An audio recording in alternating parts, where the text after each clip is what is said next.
दोस्तों, आप सभी जानते हैं कि अभी दो देशों के बीच युद्ध चल रहा है। दोस्तों, रूस और यूक्रेन का यह युद्ध थमने का नाम नहीं ले रहा है। इस सब के बीच दुनिया भर के लोगों को तीसरे विश्व युद्ध के शुरू होने की आशंका दिखने लगी है। दोस्तों, दिसंबर 2022 इंटरनेशनल फर्म इप्सोस के एक सर्वे में शामिल 34 देशों के ज्यादातर लोगों ने माना कि जल्द ही तीसरा विश्व युद्ध हो सकता है। दोस्तों, भारत ने अपने आंकड़े दिए हैं। दोस्तों, आइए जानते हैं। दोस्तों, ऑस्ट्रेलिया में सबसे ज्यादा लगभग 81% लोगों ने युद्ध की आशंका पर हाँ की, वहीं जापान 51% के साथ लिस्ट में सबसे नीचे रहा। शायद इसकी एक वजह यह भी हो सकती है कि दूसरे वर्ल्ड वॉर के दौरान इस देश ने परमाणु हमला हुआ था, इसलिए हो सकता है कि वो इसकी कल्पना से भी डरता हो। वहीं भारत में लगभग 79% लोगों ने युद्ध की आशंका जताई। दोस्तों, वैसे तो वर्ल्ड वॉर पूरी दुनिया में तबाही मचा देता है, लेकिन कुछ देश ऐसे भी हैं जिन पर सबसे ज्यादा खतरा होगा। दोस्तों, पहला विश्व युद्ध जुलाई 1914 से शुरू होकर नवंबर 1918 को जर्मनी के समर्पण के साथ खत्म हुआ था। लगभग 4.5 सालों तक चले इस वॉर जिम्मेदारी वैसे तो किसी ने नहीं ली,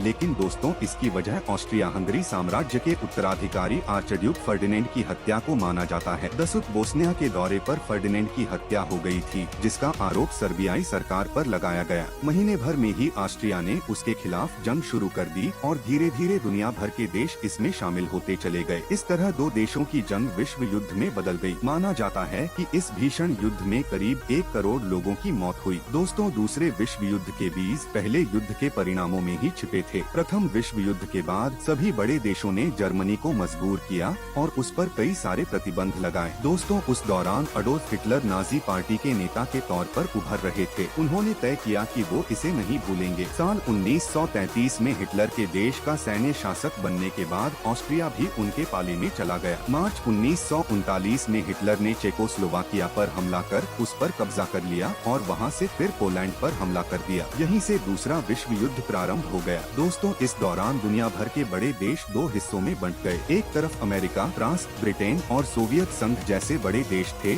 और दूसरी तरफ जर्मनी, जापान और इटली। जर्मनी की हार होते देख हिटलर ने खुदकुशी कर ली और उधर अमेरिका के न्यूक्लियर हमले के बाद जापान ने भी हथियार डाल दिए। इस तरह से सितंबर 1945 को दूसरा विश्व युद्ध समाप्त हो सका। दोस्तों, युद्ध छिड़ने पर कोई भी देश पूरी तरह सुरक्षित नहीं रहेगा, लेकिन कई देश ऐसे भी हैं जिन पर दोस्तों सबसे ज्यादा खतरा रह सकता है। इन हाई रिस्क देशों में वेनेजुएला का नाम सबसे ऊपर है। दोस्तों, ये दक्षिण अमेरिकी देश पहले ही गरीबी और गृह युद्ध से जूझ रहा है, साथ ही इसके राजनीतिक हालात भी काफी समय से अस्थिर हैं। ऐसे में युद्ध की स्थिति में आर्थिक या राजनीतिक लाभ के लिए ये देश किसी के पक्ष में या किसी के खिलाफ खड़ा हो सकता है। कई अफ्रीकी देश जैसे सूडान, सोमालिया, नाइजीरिया और बुर्किना फासो को भी हाई रिस्क में गिना जा रहा है। यहाँ के राजनीतिक हालात की वजह से युद्ध के दौरान यहाँ आपात स्थितियाँ बन सकती है, जैसे मेडिकल सुविधा की कमी हो जाएगी और कहीं जाने के लिए कनेक्टिविटी की भी दिक्कत रहेगी।